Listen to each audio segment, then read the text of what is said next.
Decía que el tema que vamos a tratar hoy es sobre los rasgos de los miembros de la Iglesia. Ya vimos la semana pasada quiénes son miembros de la Iglesia, no solamente de la Iglesia trascendente, sino de la Iglesia militante, ¿no? De la Iglesia peregrina que estamos considerando.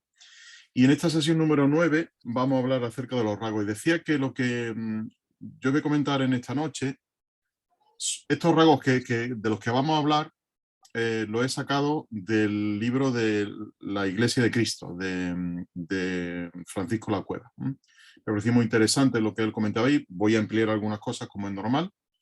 No voy a recitarlo al dedillo, pero sí añadir algunas cosas que me parecen interesantes, ¿no? Entonces, no nos vamos a centrar en un pasaje bíblico concreto, como hemos hecho en otras ocasiones, aunque sí tomamos este de Romanos 12:5, que dice que así también nosotros, siendo muchos, somos un solo cuerpo en Cristo, mas siendo cada uno por su parte miembros los unos de los otros, ¿no? Y vimos la importancia no solamente de que tenemos ese principio de ser un cuerpo, ¿verdad? Sino que además tenemos un principio de individualidad. En el sentido de que no perdemos nuestra personalidad, no perdemos nuestro carácter de persona y formamos parte. En esa diversidad, pues somos lo que ya sabemos que es una unidad, que es la Iglesia de Cristo. Entonces vamos a hacer un pequeño repaso de lo que vimos en estos días atrás, y son los diferentes nombres que se aplican a los discípulos, como era el nombre de creyentes, de discípulos, de los del camino, los nazarenos, los santos, los amados, cristianos, hermanos, y luego añadimos, si recordáis al final, añadimos también otros que fueron muy enriquecedores, ¿no? Y vimos que, bueno, esta riqueza de nombres que se le dan a los miembros, a nosotros nos alcanza ahora 20 siglos después y nos compromete a vivir de manera consecuente con lo que la Biblia nos llama que somos, ¿no? Es decir, si nos llama creyentes, pues tenemos que creer. Si nos llama discípulos, tenemos que tener un maestro al que seguir. Si se nos llama santos, pues tenemos que vivir vida de santidad. Se nos llama amados, tenemos que amar, ¿no? Y así, pues con cada uno de los nombres que se nos dan aquí, ¿no? Entonces, hoy lo que vamos a hacer, pues va a ser esos rasgos que los miembros tenemos, ¿no? Vamos a revisar las cualidades que aparecen en el Nuevo Testamento de los miembros de la Iglesia. De modo que vamos a ver, creo que son 8 o 9 los que vamos a considerar en esta tarde. A modo de introducción, todos sabemos que ser miembro de una iglesia pues aporta muchos beneficios.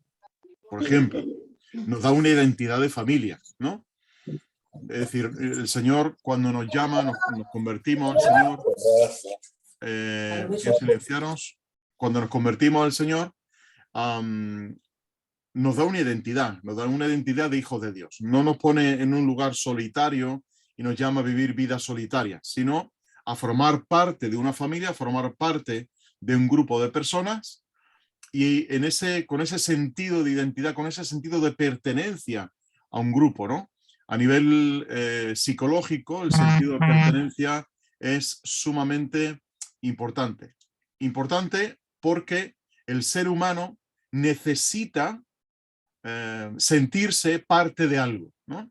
Parte de una sociedad, parte de una ciudad, parte de un grupo de iguales, parte de un grupo donde se pueda asociar con otras personas, y la iglesia precisamente es ese lugar especial que Dios provee para nosotros para darnos ese sentido de pertenencia, ¿no? Y además un sentido de pertenencia de que pertenecemos en primer lugar a Cristo y en segundo lugar que pertenecemos a su iglesia, que somos parte de su cuerpo, ¿no? Luego también otro beneficio es el apoyo mutuo. Nos podemos socorrer unos a otros, hacer ese acto de beneficencia, tal y como se dice en Hebreos capítulo 13, hacer un sacrificio de beneficencia, de dar ayuda a otros, de sostener al hermano, de orar por el hermano, de preocuparnos por el hermano, etc. Cosa, y aquí haría un paréntesis, cosa que no solamente corresponde a los pastores y a los ancianos de la iglesia, ¿eh? Esto es un ejercicio el de preocuparse por los demás, el de orar, el de visitarnos. Esto es un ejercicio de toda la iglesia, ¿eh? Esto no está restringido exclusivamente a los responsables de la iglesia, sino a todo creyente. Somos llamados a recibirnos, a orar, a visitarnos, etc. Y otro beneficio sería el servicio mutuo, es decir, yo pongo mis dones al servicio de la iglesia para tu beneficio, para tu bienestar.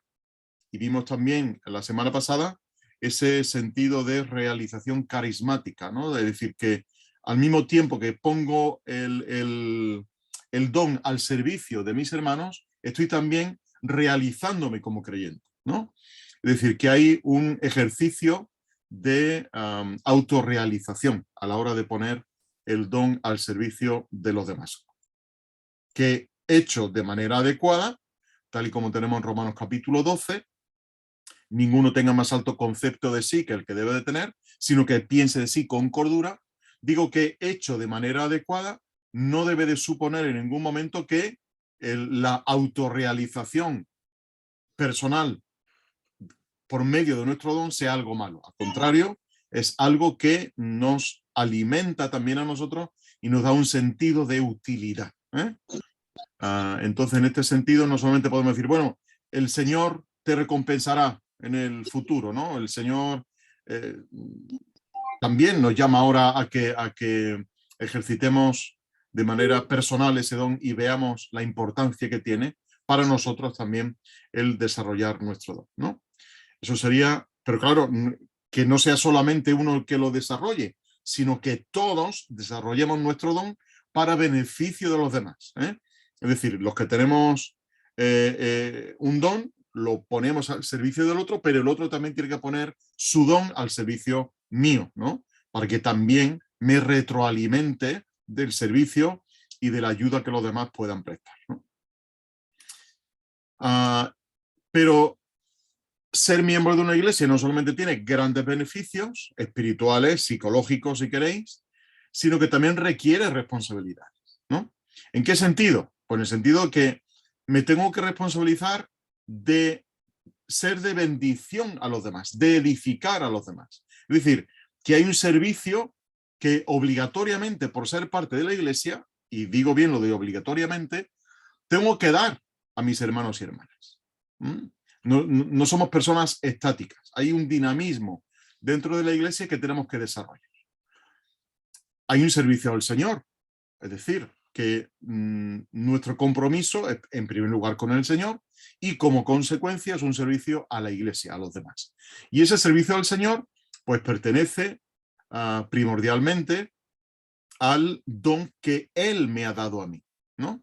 Y que te ha dado a ti. Nos ha dado un don, un carisma, y ese don me lo ha dado Él y tengo que ponerlo a su servicio, ¿no? Y otra responsabilidad grande es la dedicación al estudio y al conocimiento de la fe. Y esto no solamente se hace a nivel individual, cada uno en su casa, sino que también se hace a nivel grupal, a nivel corporativo, a nivel de iglesia, ¿no? Nos instruimos, nos edificamos por medio de la lectura, de la escritura, crecemos en la fe, y esto pues tiene una implicación tan amplia, como digo, de que no solamente formarme yo en mi casa leyendo la escritura, leyendo libros cristianos, teniendo mi devocional, orando al Señor, etcétera, etcétera, sino que como iglesia también somos llamados, ¿no?, a juntos leer la escritura, a dedicarnos a estudiar la palabra, la doctrina, ser edificados en la doctrina y hacer esto juntos, porque me va a traer otros beneficios, y es que otros me pueden aportar conocimiento del cual yo no tengo, cosas que desconozco y que otros hermanos o hermanas me pueden ampliar la visión, ¿no? Entonces, en esa dedicación al estudio y conocimiento de la fe compartidos, pues también es otra de las responsabilidades que el creyente tiene, ¿no? Y obviamente esto implica la responsabilidad de reunirnos. Esto creo que es obvio, pero que aunque parezca obvio, para mucha gente no es tan obvio, ¿eh? Y ahora veremos, y esto no viene ahora del siglo XXI ni del siglo XX, esto viene del siglo I, que ya muchos creyentes pues consideraban que el reunirse pues no era tampoco tan importante, ¿no? Que había quizás mejores cosas que hacer o mejores sitios donde asistir que asistir al culto. Y ahora veremos algunas de estas cosas. Primer rasgo de lo que es un miembro. Voy a usar una figura literaria que se llama aliteración. La aliteración es una figura literaria que se usa en muchas ocasiones para empezar con la misma letra, ¿no? Entonces yo voy a empezar por usar esta figura, que podía no usarla, pero bueno, me gusta y lo voy a hacer, ¿no? Y van a empezar todas con la A, apartado. Apartado, ya sabéis que tiene que ver con el sentido de ser regenerado, de ser santo para el Señor, como una vasija dedicada exclusivamente para el Señor. Y en este sentido, el creyente es una persona apartada, ¿no? Y vimos lo que era ser segregado del mundo para ser congregado en el cuerpo de Cristo. 1 Juan 5:12 nos dice que el que tiene al Hijo tiene la vida y el que no tiene al Hijo no tiene la vida. Fijaos qué declaración tan sencilla de lo que es ser creyente. El que tiene al Hijo tiene la vida, el que no tiene al Hijo no tiene la vida. Por lo tanto, ser creyente no es un acto de profesión, es decir, de lo que yo diga, sino un acto de posesión, de que yo tenga a Cristo y Cristo me tenga a mí. Las dos cosas. ¿Por qué digo esto? ¿Os acordáis lo que el Señor dice, que muchos dirán aquel día, Señor, Señor, en tu nombre hicimos, en tu nombre fuimos, en tu nombre declaramos, en tu nombre, y yo lo diré, no os conozco? Es decir, que habrá gente que tenga muy continuamente en su boca el nombre del Señor, pero el Señor no los tiene a ellos, ¿no? Y ser cristiano, por lo tanto, tiene que ver con esto, ¿no? De estar en Cristo. Segundo los Corintios 5:17. De modo que si alguno está en Cristo, nueva criatura es. Las cosas viejas pasaron, y aquí todas son hechas nuevas. De modo que este sería el primer rasgo de ser una persona regenerada, de ser apartada y de poseer a Cristo, ¿no? De tener al Hijo y que el Hijo también nos tenga a nosotros. Esto es la clave de la salvación, ¿no? De modo que creo que es un concepto doctrinal conocido por todos, el hecho de ser regenerados, apartados y llamados para el servicio al Señor. El segundo rasgo es que el creyente es asiduo a los cultos. No voy a seguir un orden de importancia, simplemente conforme, creo que además he seguido el orden que ponía ahí el profesor La Cueva en el libro, y vamos, no lo recuerdo, pero vamos, queda igual. Asiduo a los cultos. Hebreos 10:25. Los hebreos tenían ya los hebreos, quiero decir, a los que se dirige el apóstol, ¿no? O quien escribiera la epístola a los hebreos. Tenían ya la costumbre de considerar que, bueno, habían sido personas que habían atendido a los servicios del templo asiduamente, con cierta regularidad, con cierta temporalidad, porque sabéis que tenían además sus tiempos concretos para ir al templo y adorar en el templo a ciertas horas también, y tenían esa costumbre, ¿no? Y tenían esa liturgia, si queréis llamarla así, o ese ritual, si queremos usar ese término, ¿no? Pero llega un momento en el que los creyentes hebreos, de trasfondo judío, de trasfondo hebreo, pues estaban empezando a considerar que, bueno, como ya Cristo es superior, como ya la salvación que hemos heredado es superior, como ya todo es superior, pues qué importancia tiene el reunirse, ¿no? En ir al templo, cosa que los primeros creyentes, sabéis que estaban haciendo, ¿no? Y ahí tenéis Hechos capítulo 3, cuando Pedro pues dice que iba al templo a orar y pasó por la puerta de la Hermosa, todo aquello que ya conocemos, ¿no? Entonces, claro, corrían ahora los hebreos el riesgo de decir, bueno, como Cristo es superior y ya somos creyentes, ¿qué importancia tiene el reunirse? Y por eso el autor a los hebreos les dice, versículo 24, considerémonos los unos a los otros, ¿veis la bidireccionalidad? Para estímulo del amor y de las buenas obras. Es decir, que cuando nos juntamos, o ya que somos iglesia y nos juntamos, tenemos que estimularnos a que nos amemos mutuamente, ¿no? Y a que hagamos buenas obras mutuamente. Y eso se dará con la condición, versículo 25, de que no abandonemos, dice aquí el autor, no abandonando nuestra propia asamblea, como algunos tienen por costumbre. Y aquí está la clave. Habían tomado la costumbre de no asistir al culto, de no reunirse, de considerar que quizá la reunión de los santos pues no era tan importante. Y dice, sino exhortándonos, y tanto más cuanto veis que aquel día se acerca. ¿Quiere decir aquí que la iglesia es un lugar de refugio para el creyente? Pues en algún sentido, sí. Porque cuando uno abandona la propia asamblea, cuando uno abandona la reunión, cuando decide pues no asistir al culto, pues con ideas tan peregrinas como que hay mucha hipocresía, que allí no se me tiene en cuenta, ¿no? Y todos hemos escuchado quizás frases de este estilo.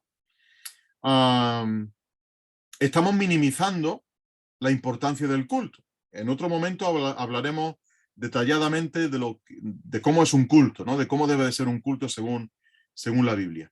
Pero hay creyentes que no consideran que la reunión, que el reunirse, que el estimularse mutuamente, que el exhortarse mutuamente sea importante, sea prioritario. Sin embargo, la Biblia nos dice que sí es prioritario. Porque cuando uno abandona un sitio, se expone a ciertas influencias que le van a perjudicar, ¿no? Si tú te sales del paraguas y hay fuera del paraguas un tormentón de aquellos que caen, pues te vas a mojar. Y si uno abandona la iglesia como paraguas, donde uno es protegido, donde uno es cuidado, donde uno es respetado, donde uno es amado, etcétera, etcétera, y te expones a la influencia del mundo, te expones a la tormenta que hay fuera, pues tenemos un gran problema, ¿no? Decía alguien, creo que de manera jocosa, que sería insoportable el olor dentro del arca si no fuera por la tormenta que hay afuera, ¿no?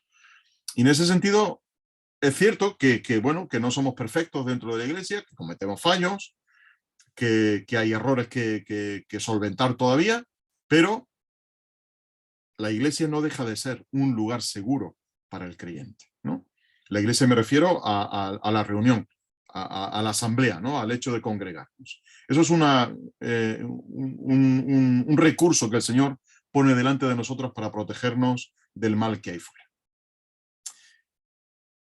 Cuando nos reunimos, estamos demostrándonos y demostrando a los demás que somos miembros, que somos comiembros del cuerpo. Es decir, que te necesito como miembro mío que eres y tú me necesitas a mí como miembro tuyo que soy. Entonces, esto nos da ese sentido de pertenencia que hablábamos antes, ese sentido de sentirme parte de otro.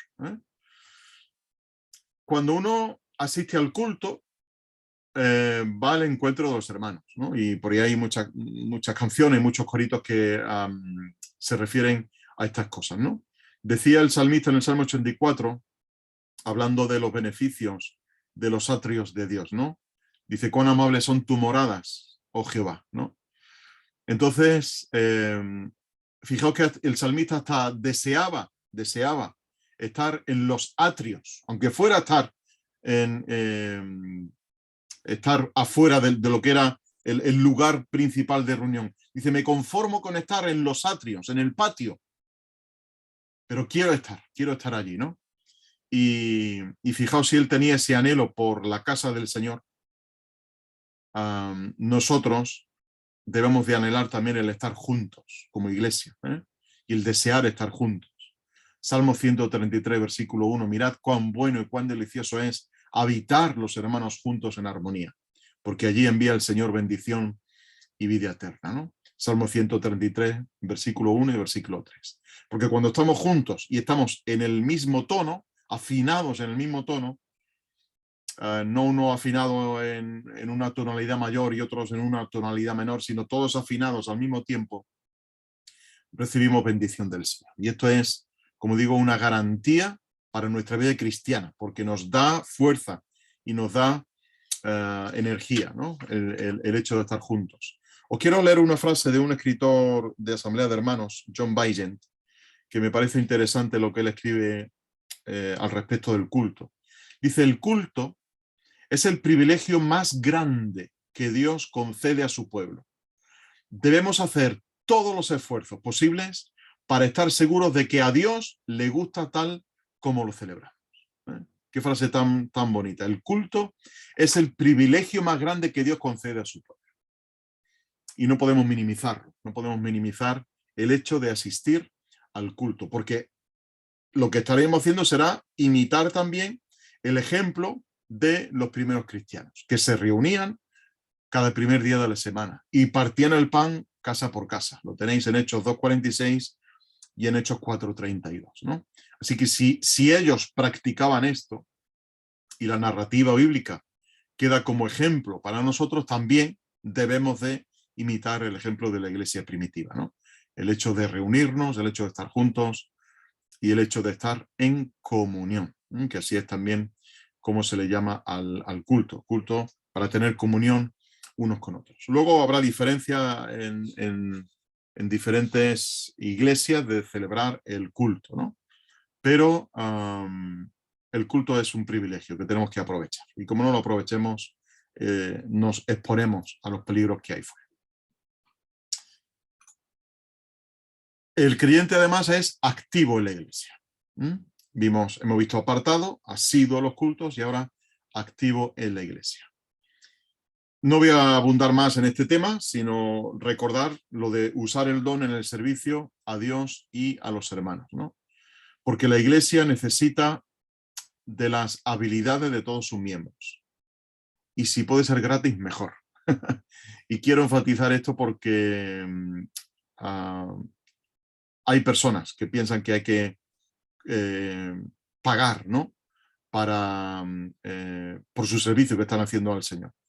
Y nada más lejos de la realidad, ¿no? Es cierto que debemos de ser responsables con nuestros obreros y aportar para ello y darle lo necesario, porque digno es el obrero de su salario, y tal y como menciona ahí Pablo, en otro contexto, pero él toma esa frase en ese sentido, ¿no?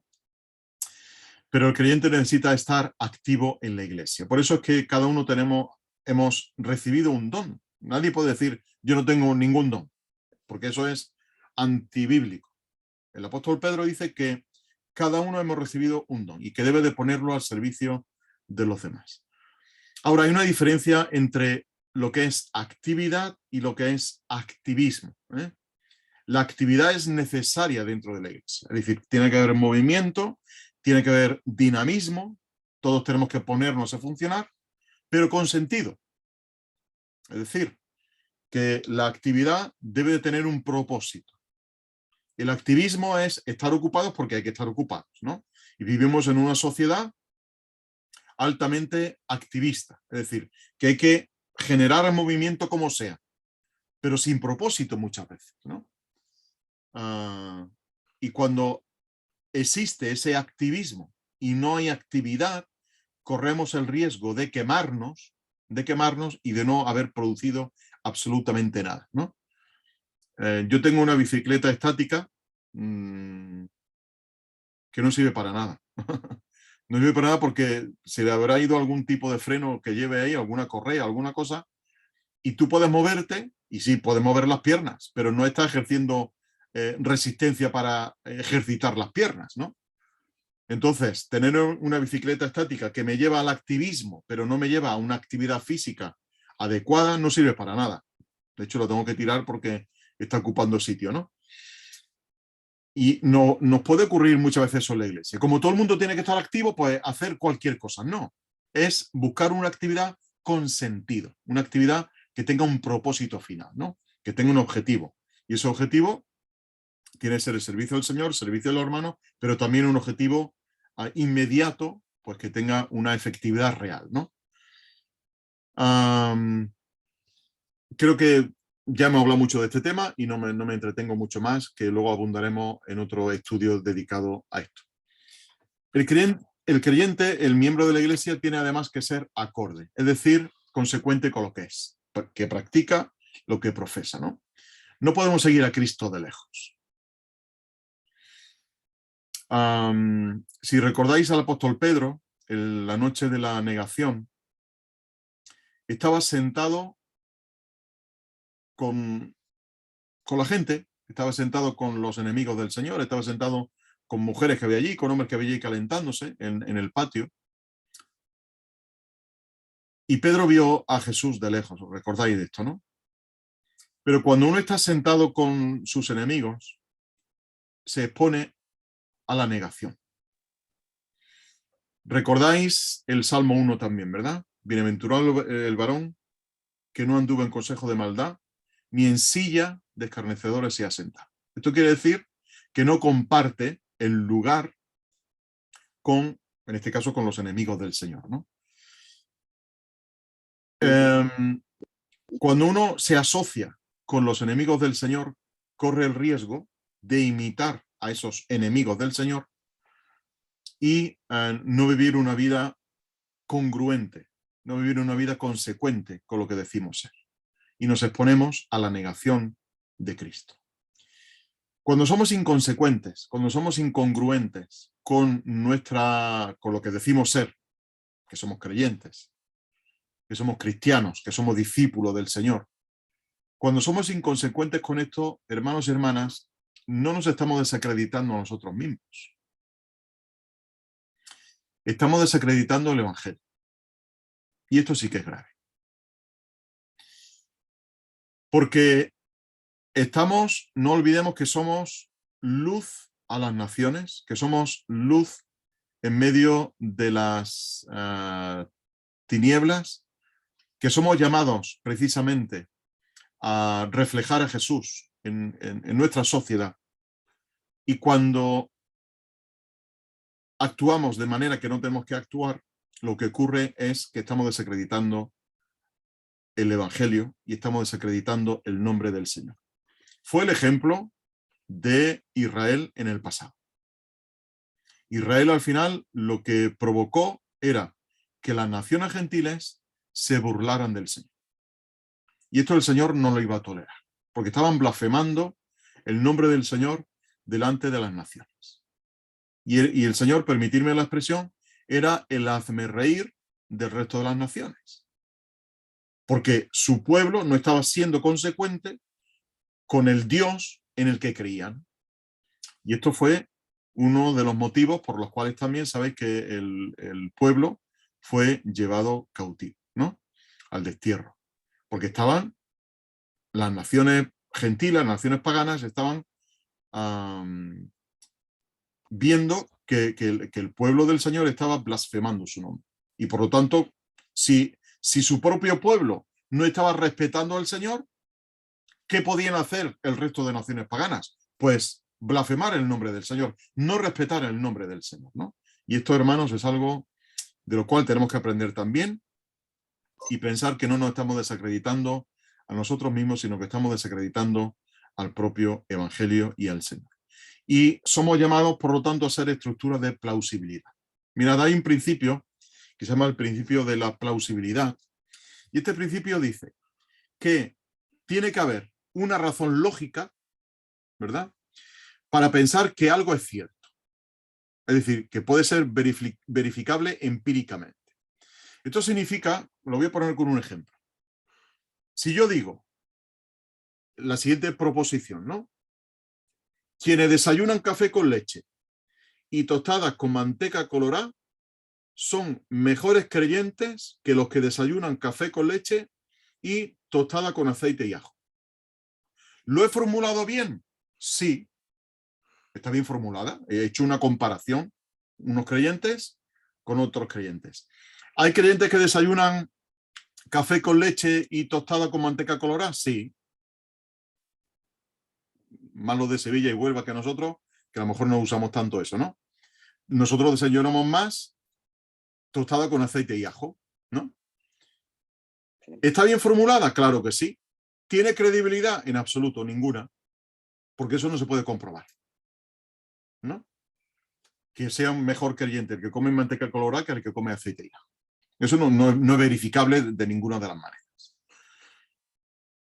Por lo tanto, esa plausibilidad no se puede ejercer en esta frase en este ejemplo que yo acabo de decir. Ahora sí digo, el creyente que ama a Cristo vivirá una vida más acorde con el Evangelio que el que no tiene una relación cercana con Cristo. Esto sí es plausible. ¿Por qué? Porque a lo largo de la Escritura y a lo largo de la historia hemos visto que el creyente que ama a Cristo lleva una vida más consecuente que el creyente, pues que es un creyente tibio, que es un creyente frío, que es un creyente que no se compromete con el Señor. Esto es verificable, ¿no? Verificable en primer lugar con la Escritura y después con la experiencia. Por lo tanto, somos llamados precisamente a hacer eso, una estructura de plausibilidad, una estructura de credibilidad. ¿Recordáis? Lo he mencionado ya en algunas ocasiones, quizá también en otros contextos, acerca de nuestro propio testimonio, de que tenemos que ser precisamente esa estructura de credibilidad. Y siempre me acuerdo del ejemplo de Juan capítulo 1, versículo 43 y siguientes, de Felipe y Natanael, ¿no? Dice que Felipe halla a Natanael y le dice: hemos hallado a aquel de quien escribió Moisés en la ley y los profetas, a Jesús, el hijo de José, el de Nazaret. Y Natanael le dijo: ¿de Nazaret puede salir algo bueno? Y Felipe le dice: ven y ve. Ven y ve. Es decir, verifícalo por ti mismo, compruébalo por ti mismo, ¿no? Y eso es lo que los creyentes tenemos que demostrar. Que quizá con otras palabras podemos convencer a la gente, pero habrá gente que no se convenza con palabras, que quieren ver, quieren verificar. Pues qué sencillo es decirle a un creyente: pues ven y ve, ¿no? Ven y ve a los creyentes, ven y mira cómo nos comportamos, mira cómo vivimos, ven y ve. Y eso sería, digamos, lo ideal, ¿no? Lo ideal para un creyente, que puedan vernos y ver que efectivamente somos lo que decimos ser, que somos creyentes, que amamos al Señor, que tenemos una relación con Él, que amamos al resto de hermanos, que nos respetamos unos a otros, etcétera, etcétera. En esto conocerán todos que son mis discípulos, si tenéis amor unos con otros, ¿no? Por lo tanto, somos llamados, como digo, a ser esta estructura de plausibilidad, de credibilidad, ¿no? Y ya depende del grado de credibilidad que cada uno tengamos, si nos podemos fiar o no nos podemos fiar unos de los otros, ¿no? Y creo que en este sentido muchas veces tenemos que bajar la guardia, exponernos, correr el riesgo de exponernos públicamente, ¿no? Pero también gozaremos de credibilidad en ese sentido, ¿no? De ser transparentes delante de los demás, de no tener una cara en un sitio y otra cara en otro sitio, sino ser plenamente transparentes, consecuentes con lo que decimos ser, acordes con lo que decimos ser. Otro rasgo es que el creyente debe ser aplicado en y a las Escrituras. Dice el Salmo 78, el Salmo 78 lo que hace es hacer un recorrido por la historia del pueblo de Israel. Dice que el Señor le dio el pan de fuertes a su pueblo, ¿no? Refiriéndose en este caso al maná. La Biblia es el pan de los fuertes. La Biblia es nuestro pan, hermanos y hermanas. A mí me encanta el pan, por eso no bajo tanto la barriga como me gustaría, pero a mí me encanta el pan, ¿no? Y si es pan de pueblo o pan bien hecho, pues mejor todavía. Y el pan es un elemento, es un alimento básico. La Biblia es el alimento básico del creyente. En nuestra dieta cristiana, la Biblia debe de venir incluida. ¿Por qué? Pues porque contiene todos los ingredientes que necesitamos para nutrirnos adecuadamente. Decía el otro día Ismael ese ejemplo, ¿no? De que antes los creyentes se le llamaban los del libro. Efectivamente. Si los creyentes no somos llamados los del libro, algo estamos haciendo mal. Yo no voy a entrar en si la Biblia hay que llevarla en papel o en el móvil o en la tablet. Aquí ya cada uno decidirá delante del Señor cómo hacerlo, ¿no? Pero hoy día gozamos de muchísimas versiones de la Biblia, de muchísimas ediciones de la Biblia. Yo qué sé, de todo, de todos precios, de todos los colores, de todos los tamaños, para la mujer, para el hombre, para el niño, para la niña, en fin, hay de todo. Pero curiosamente, y esto es un dato verificable empíricamente, es cuando menos se lee la Biblia. Es cuando disfrutamos de más versiones y cuando disfrutamos de menos lectura de la Biblia. Y esto han hecho encuestas, como digo, que son verificables, ¿no? Y esto es un problema, hermanos. Es un problema y creo que es un problema grave, ¿no?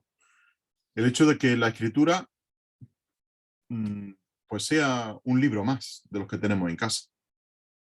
Pongo una anécdota para relajar vuestra mente y la mía. Había una vez un pastor que acudió invitado a una casa a comer y bueno, al pastor le gustó el tenedor y pensó hacer con el tenedor algo. Cogió el tenedor y lo escondió en una Biblia que tenía allí esta familia en su casa, colocada en el armario, muy bien colocada, y metió el tenedor dentro y se marchó a su casa. Claro, la mujer cuando se puso a recoger, la familia cuando se puso a recoger la mesa, vio que faltaba un tenedor. Faltaba el tenedor del pastor. Al domingo siguiente, cuando lo ven en el culto, le dicen, pastor, disculpe usted una cosita, y es que el tenedor que lo pusimos no lo encontramos. Si usted necesitaba un tenedor, pues con pedirlo se lo hubiéramos dado. Le dijo, hermana, yo no necesito ningún tenedor, pero usted necesita leer la Biblia, porque le dejé el tenedor metido dentro de la Biblia que tenían allí en el mueble que tenían en el salón, ¿no? Nos pasamos la semana sin abrir la Biblia y esto es un problema. Esto es un problema. Decía Spurgeon que nuestra misma sangre, de leer tanto la Biblia, debía de convertirse en biblina. En vez de tener hemoglobina, pues tener biblina en nuestras venas, ¿no? Y creo que el hombre aquí lleva toda la razón del mundo. Y hay abundantes pasajes bíblicos que nos hablan precisamente de la importancia de leer la Escritura. Josué 1, 7 y 8. Nunca se apartará de tu boca este libro de la ley, sino que de día y de noche meditarás en él. Más luego los beneficios que eso trae, ¿no?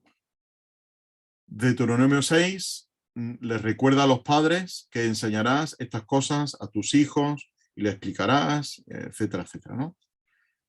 Salmo 119, donde se exalta la belleza de la escritura. Creo que es un salmo que deberemos de conocer también al dedillo. Y luego Juan 5 nos dice que escudriñamos la escritura porque nos parecen que en ellas tenemos la vida eterna, ¿no? Y Hechos 17:11, donde nos habla de los creyentes de Berea, que dice que iban a las escrituras para ver si estas cosas eran así. Debemos de ser aplicados en las escrituras, hermanos. No nos cansaremos de decir esto nunca, ¿eh? Lee la Biblia, lee la versión que más te guste, siempre que sea fiable. Léela en la Biblia roja, azul o negra o lo que sea, pero hay que leer la escritura, ¿eh? Hay que leer la escritura y conocer la escritura. Y Pablo se lo dijo, si no recuerdo mal, a Tito, dice, ocúpate de la lectura, ¿eh? Y aquí no se estaba refiriendo a que leyera libros, sino que leyera la escritura, ¿eh? ¿Por qué? Pues porque la lectura, en este caso era pública, la que tiene que hacer este hombre, la lectura pública de la escritura también es un salvavidas para nosotros, nos guarda de muchas cosas, nos guarda del error, ¿no? ¿Con qué limpiará el joven su camino? Con guardar tu palabra, ¿no? ¿Y cómo conoceremos al Señor si no es por medio de su palabra? ¿Y cómo podremos amar más al Señor si no leemos su palabra? Es decir, no nos va a venir todo por ciencia infusa, sino que nos va a venir por el conocimiento que tengamos de la Escritura, ¿no? Así que no nos cansaremos nunca de decir que debemos de aplicarnos en las Escrituras, ¿eh? de tener esa disposición a leer la Escritura continuamente y a llevarla a la práctica. Tiene que ser una persona que adore, orante y adorante. La palabra adorante está compuesta de un prefijo que es ad, que es junto a, es decir, algo que va junto a la oración. La oración y la adoración. Lucas 18:1 nos habla de la necesidad de orar siempre y de no desmayar. ¿Podemos estar constantemente orando? Sí, porque la oración no es un acto, la oración es un acto, pero además es una actitud. Y esto quiere decir que uno puede estar orando siempre. Es decir, que te viene a la mente un hermano o una hermana, ora por él, por un problema, por lo que sea, siempre en una actitud de estar en comunicación con el Señor. Eso es la oración, estar en comunicación con el Señor. De manera concreta, cuando nos paramos a orar, pero también de manera continua, orar siempre y no desmayar. El apóstol Pablo se lo dice también a los tesalonicenses, orar sin cesar. Porque orar al final va a significar que vamos a alinear nuestros intereses con los intereses de Dios. Se va a hacer su voluntad y nosotros queremos que se haga su voluntad. Y por eso oramos, hágase tu voluntad en la tierra como en el cielo, ¿verdad? Porque la oración, al fin y al cabo, no es solamente una petición, sino es una cesión de nuestra voluntad a la voluntad del Señor. Y la oración, hermanos, creo, y esto es un pensamiento particular, personal, para mí la oración tiene un sentido de que es una terapia espiritual. Porque nos libra de la preocupación. Dice el apóstol Pedro, echando toda vuestra ansiedad sobre él porque él tiene cuidado de vosotros. Dice también el apóstol Pablo, escribiendo a los filipenses, que presentéis vuestras oraciones y súplicas con acción de gracias. Dice, y la paz de Dios, que sobrepasa todo entendimiento, guardará vuestros corazones y vuestros pensamientos en Cristo Jesús. Esto significa que la oración tiene esa capacidad de producir en nuestra mente, en nuestra alma, en nuestro espíritu, producir un estado de bienestar espiritual, de que el problema no tanto depende de mí, la solución a ese problema, sino que depende del Señor, primordialmente. Echando vuestra ansiedad sobre Él. Y la oración creo que tiene ese sentido de terapia. Se hizo un estudio hace unos cuantos años y se demostró que los pacientes que estaban ingresados en un hospital y que tenían una vida de oración y meditación recuperaban más rápido y mejor que las personas que no. ¿Os dais cuenta de la importancia, no? Es decir, la persona creyente que oraba y que meditaba al Señor se recuperaba más rápidamente y mejor que uno que no. ¿Por qué? Pues porque tiene este sentido de terapia, ¿no? Y hay gente que dice, no se te ve ansioso, no se te ve... Pues muchas veces la gente no nos tiene por qué ver ansiosos, ¿no? Ansiosos solamente por una cosa, por la venida del Señor, pero por nada más. Porque al fin y al cabo, si entendemos que nuestra vida está en las manos del Señor y lo hemos puesto en oración, descansemos en Él, ¿no? Echando toda vuestra ansiedad sobre Él porque Él tiene cuidado de vosotros. Y además, nuestra actitud de adoración no es solamente el ir al culto a adorar al Señor, sino que cada acto de nuestra vida sea un acto de adoración al Señor, ¿no? Romanos capítulo 12, que nos dice que presentemos nuestros cuerpos en sacrificio vivo, santo y agradable a Dios, que es vuestro culto racional, vuestro culto lógico. Por lo tanto, nuestra vida debe de ser una vida de adoración. Creo que este ya el último, debe ser un buen aportador, es decir, un dador generoso. Había en la iglesia primitiva, ya lo hemos comentado en alguna ocasión, una comunidad de bienes voluntaria. No se obligaba a nadie a dar, a aportar a esa comunidad de bienes. Ahora, los que aportaban pues se repartían de manera equitativa, no de manera igualitaria, sino de manera equitativa a cada uno, dice el libro de los Hechos, según su necesidad. A cada uno según su necesidad. Eso es ser equitativos. Porque hoy muchas veces se habla de que no debemos de promover la igualdad. Es cierto, en muchos ámbitos hay que seguir promoviendo la igualdad, pero en otro sentido hay que promover la equidad, ¿no? Que a cada uno lo que necesita. Y eso es lo que la iglesia primitiva hacía, una comunidad de bienes voluntaria.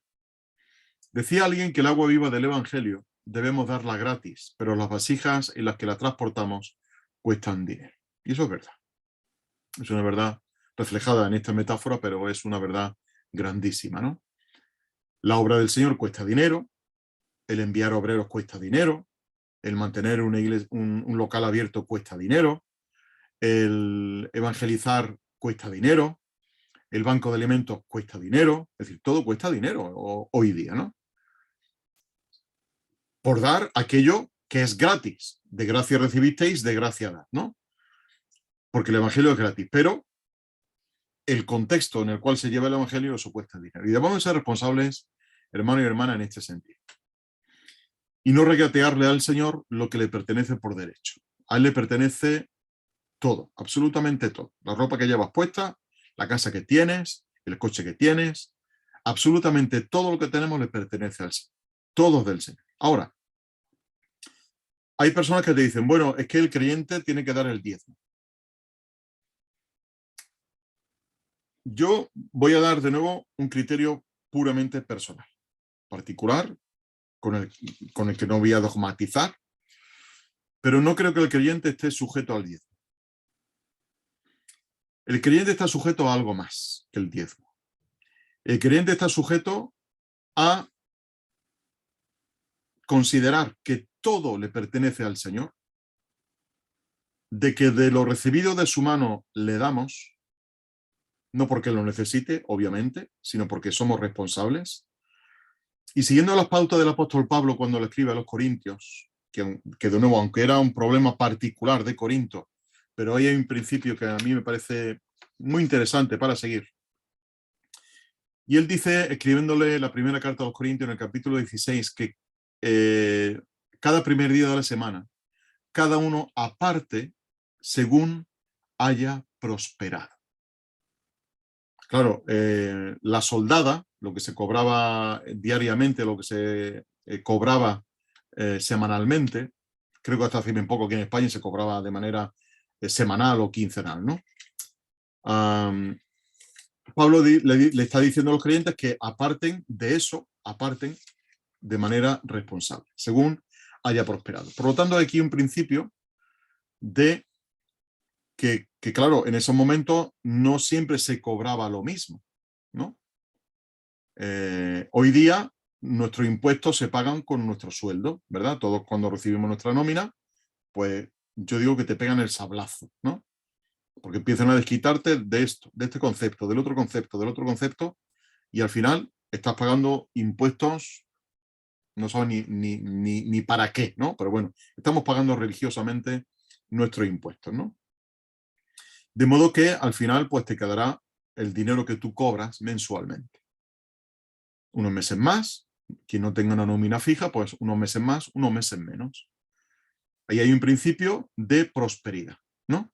Y ese principio de prosperidad, según cada uno haya prosperado, así debe de considerar delante del Señor lo que tiene que dar. Claro, uno dirá, bueno, pues es que yo quiero dar el 10%, perfecto.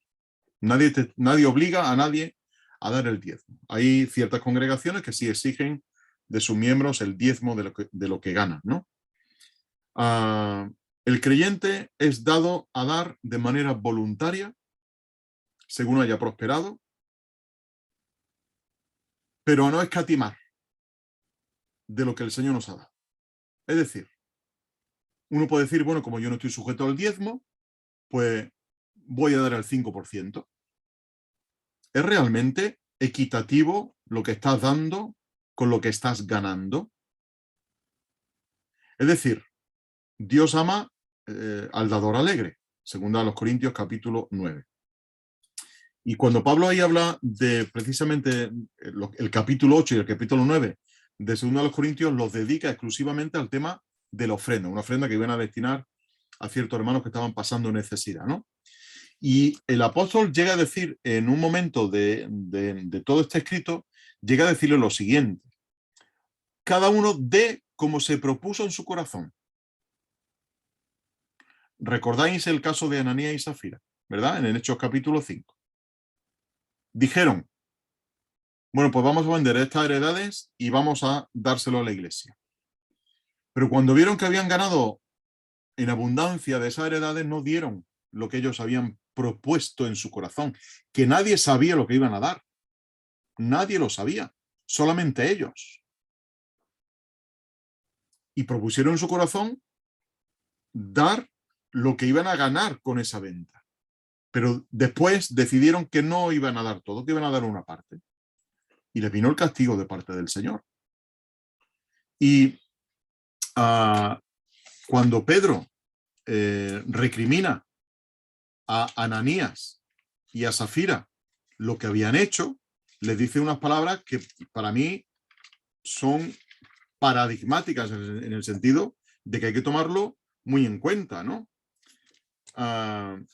Dice, ¿vendisteis en tanto la propiedad? Y ella respondió, sí, por tanto. Y Pedro le dice, ¿por qué os pusisteis de acuerdo para tentar al Espíritu Santo, al Espíritu del Señor? He aquí a la puerta los pies de los que sepultaron a tu marido y te sacarán a ti, ¿no? ¿Y qué fue lo que le dijo el marido? Dice, versículo 3, ¿por qué llenó Satanás tu corazón para mentir al Espíritu Santo y sustraer del precio de la propiedad? ¿Acaso reteniéndola no quedaba siendo tuya? ¿Os dais cuenta? Es tuyo, ¿vale? Nadie te lo está recriminando. ¿Y vendida no estaba a tu disposición? Claro que sí. Ananías y Zafira podían haber vendido su propiedad y no dar nada a la iglesia. Por supuesto que sí. Pero habían propuesto. Dice, ¿por qué pusiste este asunto en tu corazón? Si habíais propuesto una cosa, cumplirla hasta el final. Ser responsables con lo que habéis dicho que ibais a hacer, ¿no? Dice, no han mentido a los hombres, sino a Dios. Entonces, ya sabéis que expiró al creer estas cosas, ¿no? Es decir, que lo que Pablo nos está diciendo es que cada uno dé como se propuso en su corazón. No con tristeza o por obligación. Porque Dios ama al dador alegre. Pero hay un sentido de responsabilidad. Y claro, si yo no soy responsable en el cuidado de la iglesia, en el cuidado de la obra del Señor, en el cuidado de los ministerios que se realizan, que como decimos cuesta dinero, si no soy responsable en esto, ¿cómo voy a defender, entre comillas, si queréis, ¿no? ¿Cómo voy a defender mi credibilidad económica? Es decir, pongamos el caso, un creyente que gana 1.000 euros, por redondear una cifra más o menos redonda, ¿no? 1.000 euros. Y se decide en su corazón, junto con su familia, aportar el 10% de eso, aportarlo para la iglesia mensualmente. Perfecto. Es tu capacidad y tu proposición delante del Señor y tu obligación que te has autoimpuesto. Perfecto. Pero si el mes siguiente vuelves a ganar 1.000 euros y te has propuesto en tu corazón dar el 10%, no des el 5%, ¿verdad? Esto es un sentido de la responsabilidad.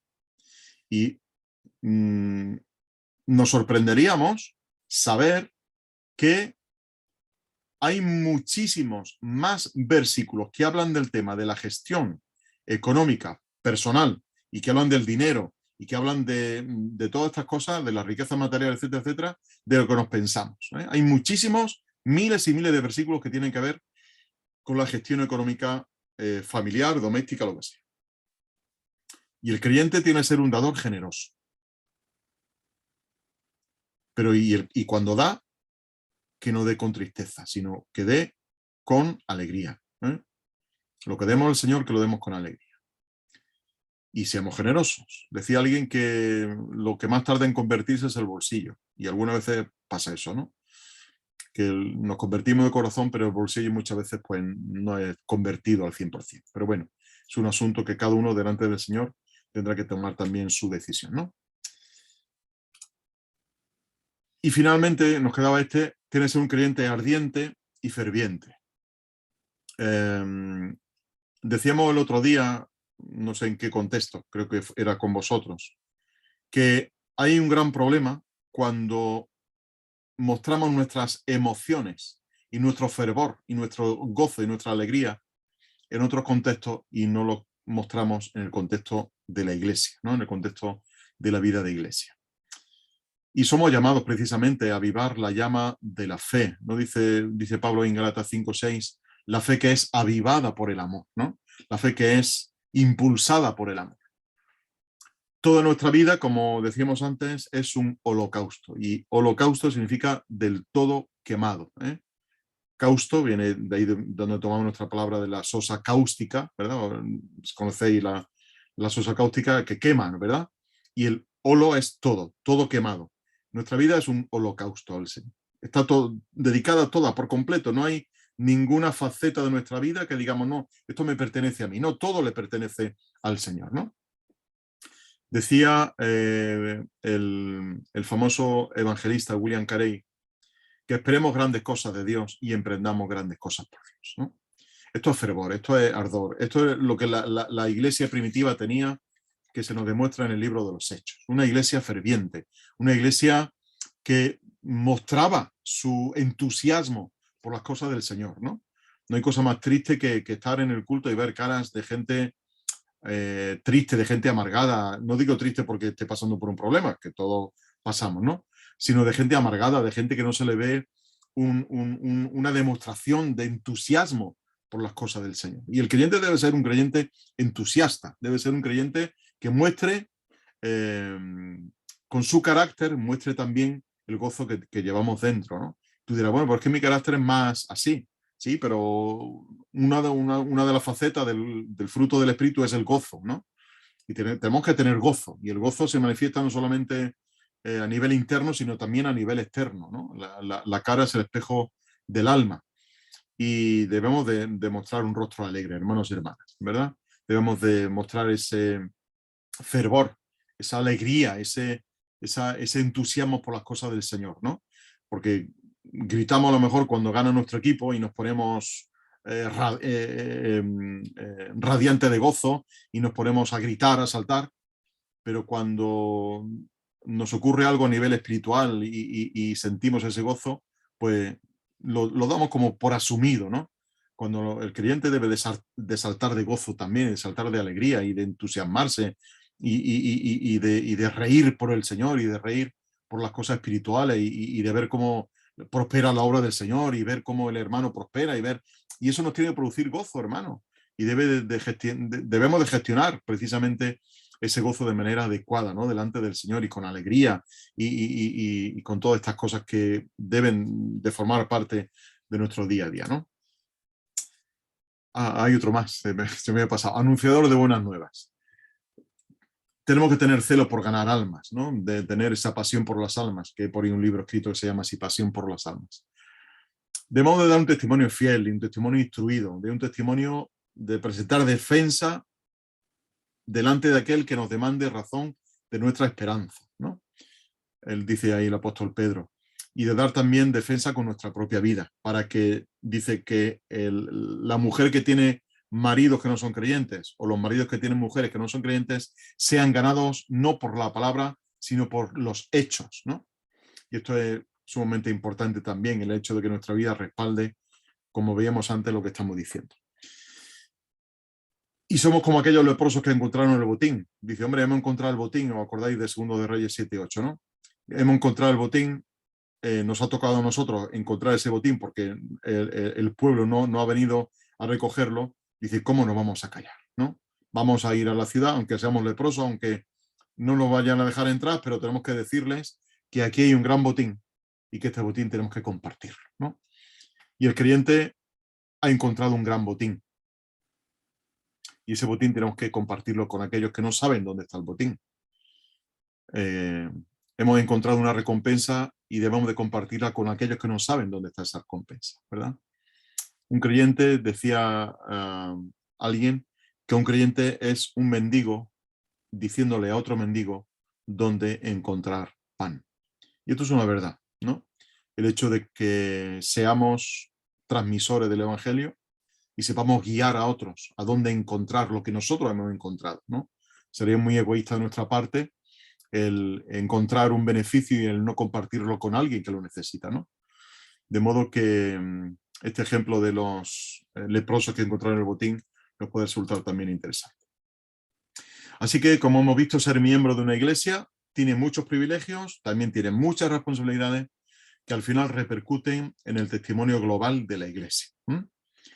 Así que repasamos los rasgos: apartado para Dios, asiduo a los cultos, activo en la iglesia, acorde con lo que dice, aplicado en las escrituras, adorador de Dios, aportador generoso, ardiente por las cosas del Evangelio y anunciador de buenas nuevas. Muchas responsabilidades, hermanos, también muchos privilegios, pero somos llamados precisamente a vivir conforme a estas cosas. Bienaventurados seréis si las hiciereis, dice el Señor, ¿no? Así que no seamos solamente oidores de la palabra, sino hacedores también de ella. Y disfrutemos de nuestros privilegios, pero también disfrutemos de nuestras responsabilidades. Que el Señor nos ayude, hermanos, a vivir de manera consecuente con lo que decimos ser por el bien del testimonio de la Iglesia de Jesucristo. Él nos ayude